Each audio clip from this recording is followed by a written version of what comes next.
ક્ષણવારમાં બસ આગની ચપેટમાં ભડથું થઈ ગઈ.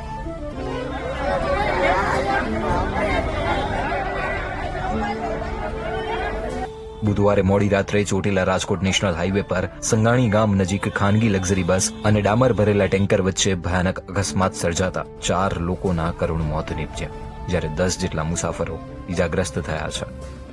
1:30 વાગ્યાની આસપાસ એક ટ્રક પંચર થયેલો પડેલો હતો અને એની પાછળ મધુરમ કંપનીની ટ્રાવેલ્સ આવી અને કંટ્રોલ ન થતા એની હારે ભટકાણી અને ત્યારબાદ બસ જે છે આગથી ભભૂકી ઉઠી હતી અને તેને કારણે સ્થળ પર જ 4 લોકોના મૃત્યુ થયા હતા, જ્યારે 10 લોકોને ઈજા પહોંચી હતી. જોકે આ અકસ્માત બાદ હાઈવે ઉપર ટ્રાફિક જામના દ્રશ્યો પણ જોવા મળ્યા હતા.